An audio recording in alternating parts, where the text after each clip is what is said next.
In the fall of 2002, a strange fear arrived in Washington, D.C. It wasn't a loud, sudden event. It was quiet. It was invisible. People went about their normal lives. They went to work. They went to school. They shopped for groceries. But, a dark feeling started to grow.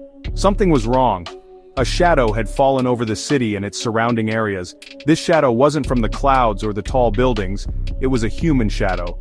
A hunter who had turned everyday places into hunting grounds.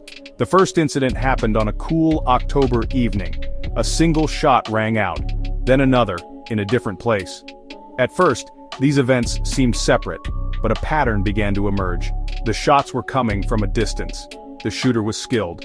The shooter was patient. This was not random anger. The only clue was a chilling one.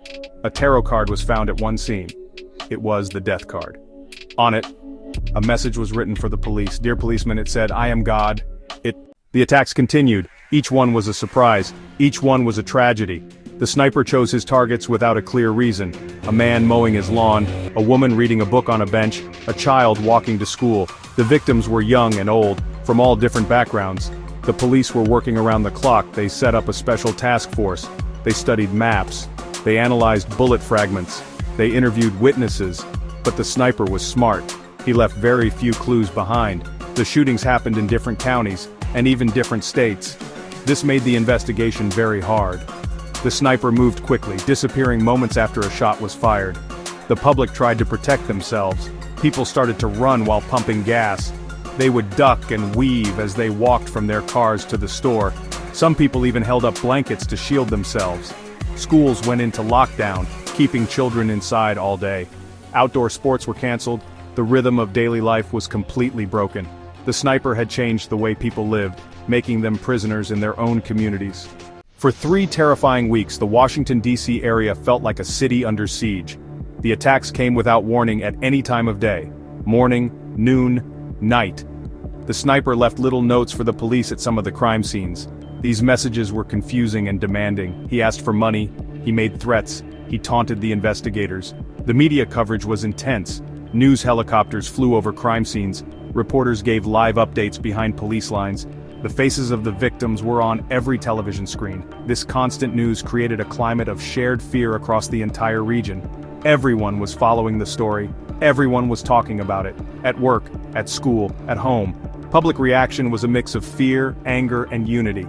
Neighbors started looking out for each other more. Strangers would offer a kind word at the grocery store. The investigation became a massive puzzle. They knew the sniper was likely using a dark-colored sedan, maybe a Chevrolet Caprice. They had ballistics evidence linking the shootings to a single rifle. The police were in a race against time, knowing that with each passing day, another life could be lost. The big break in the case came from an unexpected source. It actually came from the snipers themselves. In one of their notes, they boasted about a previous crime in Montgomery, Alabama. They wanted to prove they were serious. This was a huge mistake. Investigators in Maryland quickly contacted the police in Alabama.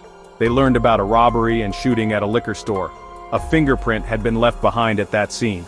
The police ran the fingerprint through their database. It came back with a match. A young man named Lee Boyd Malvo. Once they had Malvo's name, the puzzle pieces started to fit together. They found that he was close to an older man, John Allen Muhammad.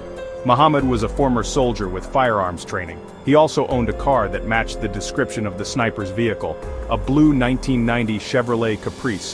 Suddenly the police had names and faces to attach to the shadow that had been terrorizing them. They released the information to the public.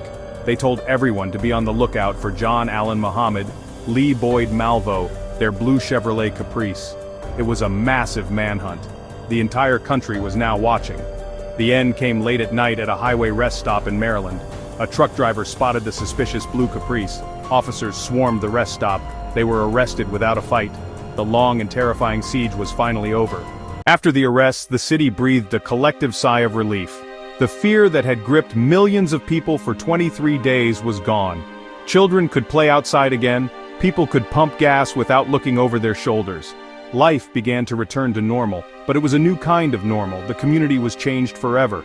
The sniper attacks left deep scars, visible and invisible. The names of the 10 people who lost their lives would never be forgotten. They were ordinary people who had become symbols of a city's trauma. John Allen Muhammad, Lee Boyd Malvo, faced justice. The trials revealed the full story. Muhammad was the mastermind. He had trained Malvo. Malvo was only a teenager. The courts found them guilty. John Allen Muhammad was sentenced to death and executed in 2009. Because he was a minor, Lee Boyd Malvo was sentenced to life without parole. The impact on the community was long-lasting. Memorials were built to honor the victims. The events of October 2002 became part of the region's history. For those who lived through it, the memory of the fear never completely faded. It changed how people thought about public safety. It showed how vulnerable a society can be. The attacks led to new discussions about law enforcement cooperation. The investigation became a case study for future crises. Years later, the story serves as a powerful reminder: the fragility of peace, the strength of a community. In the face of unimaginable fear, people came together. They supported each other. They helped law enforcement. The attacks were meant to create chaos and division, but instead they often brought people closer. The shadow eventually lifted, but the lessons learned and the people lost remain etched in the heart of the capital region.